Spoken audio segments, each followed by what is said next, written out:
¿Qué tal? Quería hacer un video para hablar de algunas cuestiones de la lógica significante que suelen repetirse bastante, por lo menos en la obra de Lacan, que es uno de los autores que más se basa en estudiar lo que esa lógica implica, por lo menos a nivel de una clínica, en donde a partir de eso se pueden leer síntomas en un ser que está implicado en esa lógica significante y una clínica con respecto a esa sintomatología que se sostendría, se justifica su estructura, su articulación en esa lógica significante.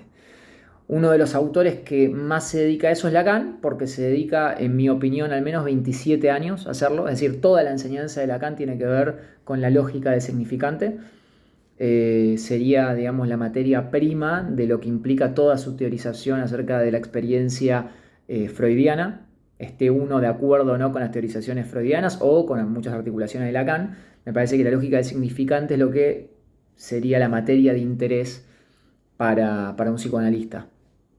Y viéndolo de ese punto, me parecía interesante indagar en unas divisiones que se repiten muchísimo. Los 27 años de enseñanza de Lacan, que de nuevo es una persona particular para tomar, por ser la persona que 27 años seguidos se dedica constantemente a abordar esta lógica del significante. Por más que él decía que en un momento, creo que en el seminario 9, él dice que cada 2 años hacía, en los años impares, hacía un seminario sobre la temática del sujeto y en los años pares del significante o viceversa. Lo que me importa de eso, lo que me parece interesante, es que en realidad él da una definición del significante que está enlazada al sujeto y viceversa. Entonces no sabríamos bien cómo es esa particularidad de Lacan de posicionarse en un lado o el otro cuando ambas cosas hablan del significante o ambas cosas hablan del sujeto. Pero para hacerlo más simple, me parece coherente hablar de la lógica del significante, que obviamente implica ese concepto de sujeto en Lacan al menos. Habría que ver si se lo puede agarrar de otro lado o ponerle otro nombre, porque los nombres en cuestión no es lo más importante, sino qué estamos articulando a partir de eso, qué estamos diseñando a partir de eso y para qué lado vamos, qué queremos hacer con eso. Y en este caso Lacan lo articula para una clínica, basado en la experiencia que ya venía teniendo Freud, por más que tenga muchas diferencias con él, pero se basa en eso para articular y profundizar esta lógica del significante que está implicada en esa experiencia. Entonces, cuando a él le parece que Freud se equivoca, él se basa en cómo le parece que funciona el significante, etcétera, para justificar esas diferencias. Cuando le parece que Freud está bien orientado, se basa también en justificarlo desde ese punto.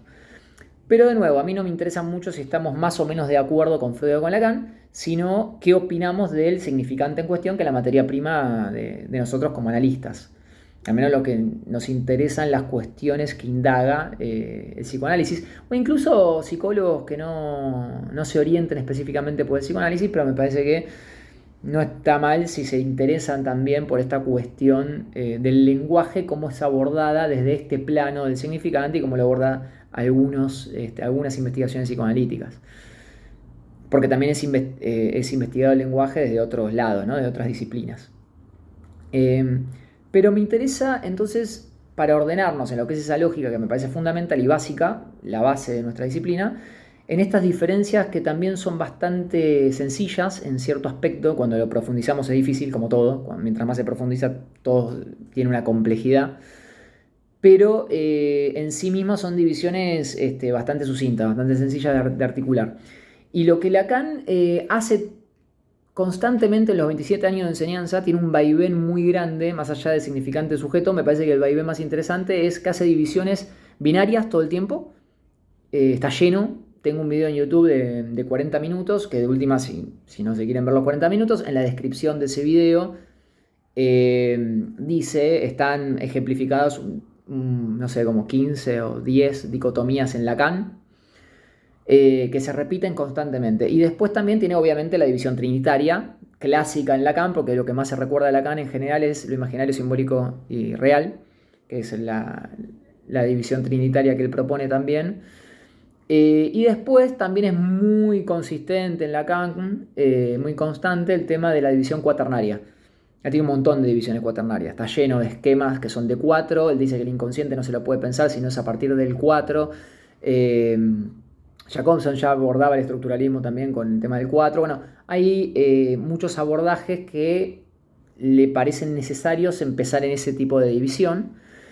Y de hecho, bueno, cuando plantea el nudo Borromeo, termina planteando que es necesario también un cuarto elemento que él llama el sintón, para agregar a la tríada de simbólico, imaginario y real, para ejemplificar el tema de lo que él está haciendo ahí.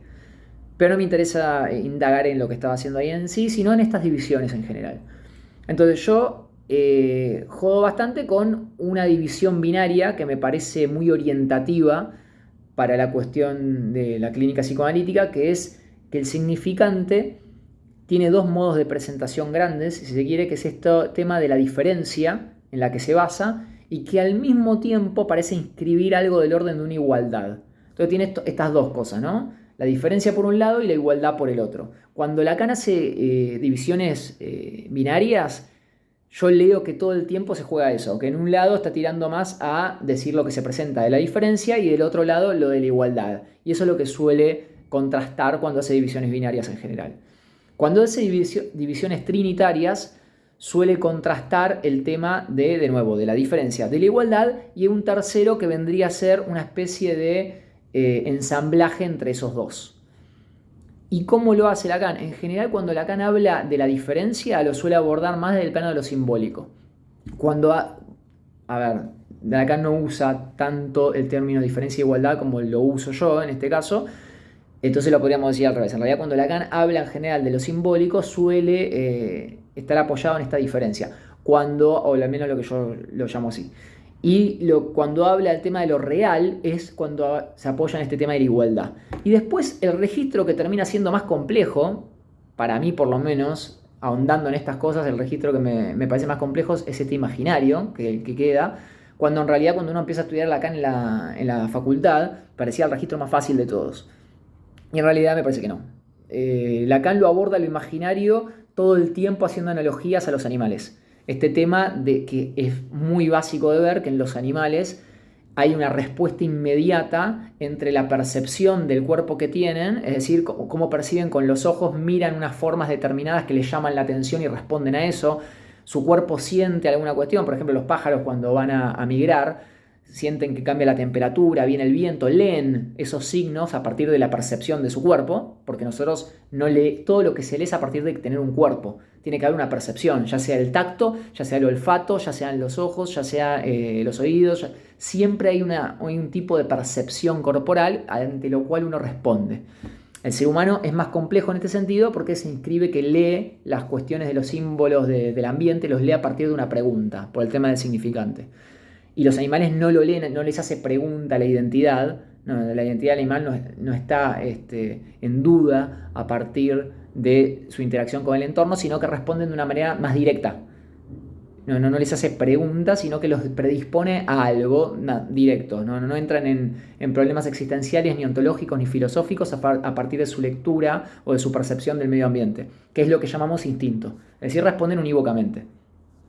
En el ser humano pasa algo más complejo, que es el ambiente nos hace pregunta y ahí pasa esta cuestión que digo de la diferencia y la igualdad, y ahora voy a decir un poco cómo se pueden pensar de manera bastante intuitiva.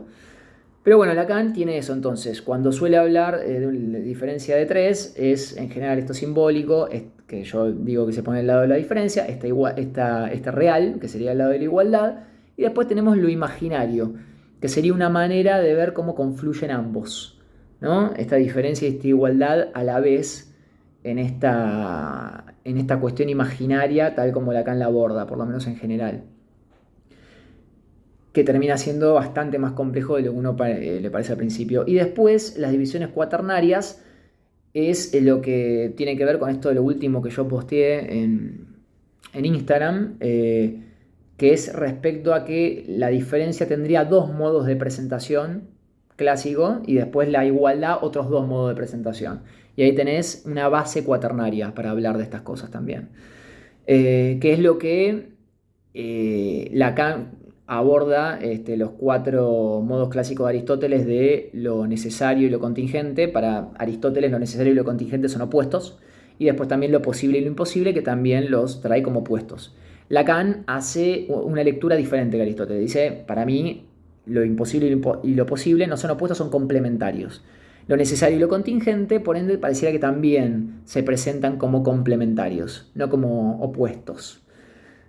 Y bueno, de eso hablé justamente en ese último posteo que había puesto acá en Instagram, pero me parece algo muy interesante que además de eso, tenemos entonces, si lo movemos a esto que estoy diciendo de la diferencia y la igualdad, podemos tener una intuición bastante interesante de estos dos conceptos y cómo pensarlos. El tema de la diferencia es lo más clásico, es lo de que más se habla en general, de una manera más clásica de abordar. Con esto de que la identidad del ser hablante siempre se presenta como una pregunta, que esa pregunta se repite, que la repetición de esa pregunta es lo que hace que esa identidad por lo menos se sostenga, aunque sea como pregunta, porque esa pregunta se sostiene, porque justamente que se sostenga todo el tiempo, que sí que es algo que vuelve todo el tiempo a repetirse, a inscribirse de esa forma. A la vez, eso pues, diríamos que es lo necesario de la estructura, esa constante repetición, y después también está que esa repetición implica que cada diferencia es diferente a la otra diferencia. Entonces lo que hay de mismidad ahí, lo único que hay de igual ahí es que hay una repetición, hay una vuelta. Esa es el movimiento de vuelta, podríamos decir que es lo que más se acerca a una mismidad, a una igualdad. Ahora voy a entrar a esa parte que es la más compleja. Pero esa diferencia que se inscribe todo el tiempo es incluso diferente a la diferencia anterior, siempre una diferencia nueva en cierto aspecto. Y ahí es donde ya no entra el concepto de necesario para explicar esa diferencia, sino la contingencia. El tipo de diferencia, ¿cuál va a ser? Es contingente, no es necesario que sea una diferencia en particular, sino que va a ser contingente. Es decir, va a variar según el contexto, según la historia. Según la historia que va a ser particular a cada persona, a cada existencia. Y entonces eso va a variar y ahí es donde entra la cuestión de la contingencia de esa diferencia. Y la cuestión de lo necesario de esa diferencia está en que se repite todo el tiempo. Está como necesaria en la estructura, pues se mantiene con eso. Sin eso no hay ningún tipo de estructura simbólica, ni significante, ni nada de eso. No existiría. Es la base de eso, es esa repetición de la diferencia, la pregunta. Que es lo que hace el ser hablante, manejarse con el entorno de esa manera que no sería ya instintiva, que no sería ya lo que llamamos instinto. Porque le hace pregunta y entonces eso pone a trabajar un mecanismo bastante más complejo. Ese mecanismo más complejo hace que el ser humano transforme las cosas que percibe rápidamente en religión, es decir, en sentido. Que la cosa le haga una pregunta sobre el sentido es la base, si se quiere, la base lógica de cualquier tipo de religión. Que incluso el ateísmo, si vamos a definirlo al menos de esa manera, si lo definiéramos de otra manera, por ahí no. Si lo definimos de esta manera, si lo tomamos eso como la base lógica de toda religión, eso también lo tiene el ateísmo. ¿Qué quiero decir? El tema del sentido como núcleo importante que marca el tema de lo que se busca a través de la religión, se lo busca porque hay una pregunta base. Y eso se instala en toda la estructura humana, digamos, de cualquier tipo de cultura. Por más que las culturas, por supuesto, varían, por suerte, pero se instala siempre esa dinámica. Y por ende siempre hay algo, si se quiere, de un tinte religioso en la relación humana con las cosas. Y ahí entra el otro registro, que ya no es la diferencia, sino la igualdad, que tiene una complejidad y es bastante interesante de otra forma.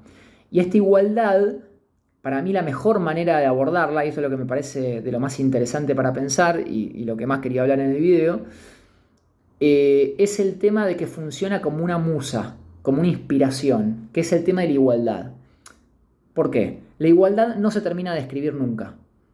Y Lacan lo aborda eso de una manera interesante. Él dice que hay un registro que no para de no escribirse. Hay uno que no para de escribirse, que sería esta diferencia en tanto necesaria. No para de escribirse esa pregunta, no para de escribirse.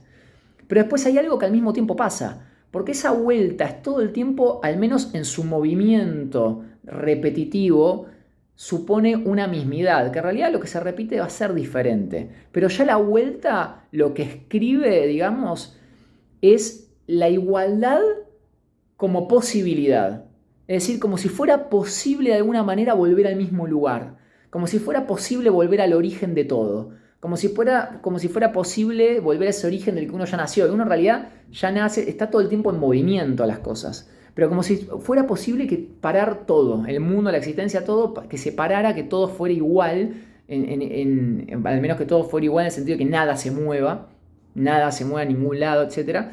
Es como un mito, es el mito de la igualdad que funciona, lo puedo decir de esa forma que por ahí es más confusa, pero lo más clásico es con el amor. En general, la sociedad occidental, clásicamente, nosotros solemos pensar el tema del amor como eso de encontrar el alma gemela, que por supuesto eso ya está bastante criticado hace un tiempito, pero bueno, era una manera clásica de pensarlo, de dos que se haga uno. Ese mito de la igualdad, o esa posibilidad, por ejemplo, muy clásicamente religiosa, hacer uno con Dios, uno con un montón de cuestiones. Entonces la igualdad es algo que el significante instala, pero al nivel no de lo necesario, tampoco de lo contingente, pero sí de lo posible. La igualdad se instala como posible. Y en ese sentido no para de no repetirse. En realidad la definición de no para de no repetirse Lacan la pone en el lado de lo imposible. Y ahí creo que se observa fácilmente porque es complementario lo imposible con lo posible. Porque a la vez que se instala como posible de que exista esta igualdad, posible de que se llegue a esa igualdad, también se instala a la vez la imposibilidad de escribirla. Hay una imposibilidad de dibujarla o de representarla. Me parece mejor decirlo así. Hay una imposibilidad de representar de manera completamente fiel a esa igualdad. No la podemos clonar. Nos podemos acercar a la igualdad. Y algo más importante, y este es un concepto que me parece muy lindo para pensarlo, el tema de la igualdad, que es el tributo. Le podemos hacer tributo a la igualdad. Entonces uno puede endiosar figuras, por ejemplo, muy clásicamente en nuestra sociedad, endiosamos figuras deportivas, muchos de nosotros. Podemos endiosar a Michael Jordan, podemos endiosar a Messi, a Maradona o a quien quieran, ¿no? Un pintor, un escritor, un poeta, cualquier cuestión que nos apasiona, nos llama mucho la atención y alguien que lo hace a un nivel altísimo, muchas veces lo endiosamos, es decir, lo ponemos como representante de ese lugar de la igualdad, pero en realidad no se lo termina de tocar ese lugar. Es decir, no podemos dejar quieto ese lugar o realmente representarlo de manera fiel. Ni siquiera la persona a la cual se la sostiene como un dios lo puede representar de manera fiel. Es muy fácil pensarlo, si se quiere, con el caso de Maradona, ¿no? Que la gente dice, uy, pero también tiene defectos. Esto es una obviedad que tiene defectos todo, o que uno le puede conjugar defectos a cualquier cosa que existe. Justamente por eso es que no se puede terminar de representar la igualdad, porque siempre se le puede encontrar un cuestionamiento a esa igualdad. Entonces no termina de escribirse. No termina de presentarse. Sin embargo, pasa algo interesantísimo y muy poderoso, muy fuerte en la estructura significante, que es, se instala la posibilidad, se instala esa posibilidad ya de por sí, instala toda esta cuestión del arte, de la religión, del sentido incluso. Ese sería, digamos, el corazón del sentido, sería esa igualdad. Y no me parece que hay que verla como igualdad mala, diferencia buena. Me parece que estamos tentados, por cómo se suele pensar el psicoanálisis y las ciencias sociales en general, estamos tentados a caer en esa simplificación que me parecería problemática. Porque que exista esa igualdad como propulsor del sentido, como propulsor de la pasión, como propulsor incluso del disfrute, del sentido de la vida, me parece que es fundamental. Esa igualdad tiene que poder sostenerse. Después podemos ver que en la neurosis pasa algo más complejo, que es que se intenta hacer, o por lo menos mi diagnóstico a partir de estos conceptos, es que se podría definir a la neurosis como algo que intenta hacer que lo posible sea necesario, por ejemplo. ¿No? Tratar de hacer pasar de algo posible a lo necesario. O sea, que se puede escribir de esa manera. O tal vez sería también posible pensarlo como tratar de hacer pasar a ese imposible también al terreno de lo necesario.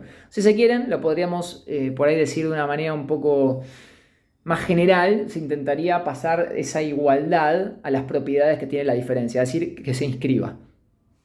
Que cuando Lacan dice no hay relación sexual, didácticamente para mí es un quilombo haber dicho así, bueno, no importa, se refiere a esto, o por lo menos para mí coherentemente lo puedo pensar así, de otra manera no me hace coherencia, no me sirve para nada. Pero esto sí, me da una intuición clínica que puedo usarla, me puedo ordenar, puedo aplicarla. Y me parece una propuesta con la cual se puede uno ordenar bastante bien, a mi entender, no solamente en Lacan, que me importaría menos, sino en la lógica del significante y por ende de la clínica psicoanalítica como tal. En donde esa igualdad uno no va a extinguirla, sino que se sostenga, pero en su justo lugar. Y no que al tratar de hacerla que pase al terreno de las características de esta inscripción de la diferencia, se reprime entonces lo que tiene la diferencia de importante ahí, que es justamente lo particular de la historia, las verdades particulares del paciente, etcétera, que es lo que importa realmente. Es un intento de universalización de las cosas que opaca, o sea, reprime, tapa, empuja, o como le quieran decir, al tema de la diferencia, que es un problema. Entonces, cuando uno puede hacer surgir en un análisis una verdad con la cual el sujeto se identifica y a partir de lo cual se elimina un síntoma, ahí podríamos leer que entonces en ese caso se inscribió la diferencia como base que hace que el síntoma entonces no se tenga por qué sostener, porque entonces la parte de la igualdad ya no tiene por qué ser forzada ahí. Lo que uno apartó ahí de una manera también es la igualdad, cuando se está apartando la diferencia.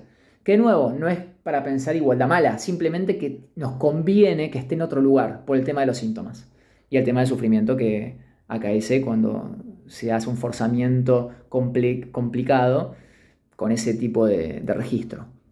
Pero bueno, tiene esta cuestión, el tema de desigualdad, que me parece que se la puede pensar muy fácilmente y muy bien con este tema de la musa, de la inspiración, es el lugar de la inspiración por excelencia.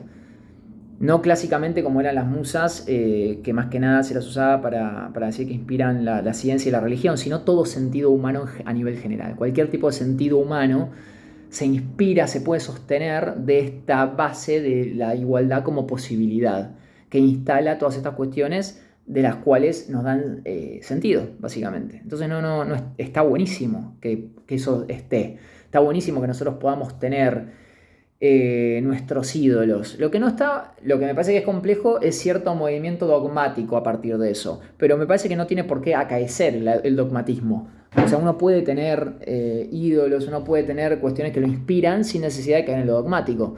Y la inspiración es interesantísima porque es justamente lo que hace que hagamos todas las obras y las cosas a las cuales nos acercamos. Por ejemplo, hoy en día, cómo está hecho el tema de los superhéroes, ya sea de Marvel, DC u otros, es sumamente parecido, tiene una analogía impresionante con los dioses griegos, del panteón griego. Son todos dramas familiares tremendos. Mientras más historias salen de superhéroes, más se enfocan en los dramas familiares de esto y terminan siendo realmente dramas de panteón griego, de dioses griegos, porque todos aparte son muy paralelos a los problemas y muy paralelos al poder o alcance humano, y al mismo tiempo representan eso, pero lo representan como un punto más allá. Y ahí me parece interesante, digamos, cómo esas cosas después se toman, la gente que no serían estos dioses, toman esa representación de dioses o de emblema o de idea o de cuestión utópica y le dan tributo, ¿no? Cuando uno hace una buena acción, se le da tributo a la idea del bien. No es que la idea del bien como absoluta pueda inscribirse, pero le podemos dar tributo. También se le da tributo a la idea del mal. Pero a todas estas ideas que en la época en que era un poco más imaginativa la cuestión con los dioses griegos, los dioses representaban un montón de humores distintos. Entonces no tenías dos boludes, no tenías mal y bien y ya. Tenías un montón de cosas. Tenías lujuria, tenías la diosa Afrodita, tenías el dios de la guerra, tenías el dios de la fiesta. Tenés un montón de tipos de dioses o representaciones diferentes, a partir de lo cual se usa de inspiración para dar tributo, ¿no? Y un ejemplo muy lindo de eso, me parece, hay una banda que se llama Tenacious D, con Jack Black, que son dos, uno es Jack Black, el otro no me acuerdo cómo se llama, igual creo que se separaron hace poquito, pero bueno, la cuestión es que tiene una canción muy buena que se llama Tribute, que significa tributo. Y la canción se trata de que ellos, bueno, la historia la voy a tratar de resumir cortito, la historia que se cruzan a un demonio que les dice que para dejarlos pasar o para no llevarse sus almas, tienen que tocar la mejor canción de la historia. Y ellos dicen ok, y se empiezan a tocar, y la canción trata de cómo ellos lograron tocar la mejor canción de la historia y le ganaron al demonio, pero no se la acuerdan, y entonces esta canción es un tributo a la mejor canción de la historia que ellos lograron rozar o tocar en un momento épico, el cual no pueden reproducir, no pueden volver a escribirlo, no lo pueden sostener. Y me parece un ejemplo artístico muy lindo, muy poético, muy interesante de lo que implica esa idea del tributo, esa perfección y cómo ya ese tributo roza, si se quiere, en la igualdad y que eso es suficiente. O suficiente en el sentido de el sentido humano se sostiene muy bien de eso, ¿no? De ese tributo. Entonces, bueno, me parecía interesante porque creo que es una forma, a mi parecer, bastante clara de sostener estas dicotomías y también a partir de eso se puede pensar entonces fácilmente en esa tríada y al mismo tiempo se puede pensar bien en esta diferencia cuaternaria.